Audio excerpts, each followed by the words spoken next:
আজকে এই জনসমুদ্রে আমাদের মাঝে উপস্থিত আছে এদেশের কোটি কোটি মানুষের আশা আকাঙ্ক্ষার প্রতীক এবং প্রকৃত গণতন্ত্রের জনক বীর সাহেব চন্দ্রনাই। আমরা 1971 সালে এই দেশ স্বাধীন করেছিলাম লক্ষ শহীদের বিনিময়ে, যে একটা স্বৈরাচারবিহীন দেশ এবং গণতান্ত্রিক দেশ পাবো। কিন্তু আমরা আজ পর্যন্ত এই দেশে গণতন্ত্র প্রতিষ্ঠিত হয় নাই।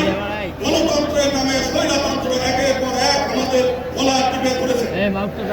কারণটা হলো এই দেশে এমন একটি গণতন্ত্র আছে যেখানে আপনি 51% ভোট পেলে আপনি ক্ষমতায় যাবেন, আর 49% লোক যারা ভোট পাবে তাদের মতামতের কোনো মূল্য নাই।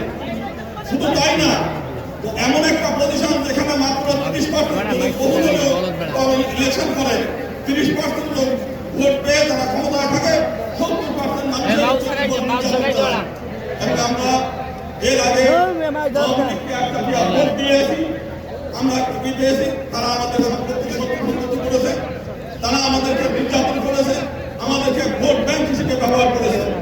আমরা এইবার সিদ্ধান্ত নিয়েছি, যে সিদ্ধান্ত দিয়েছে যে পিআর সিস্টেমকে সিস্টেমে ভোট হয়, হিন্দু সম্প্রদায়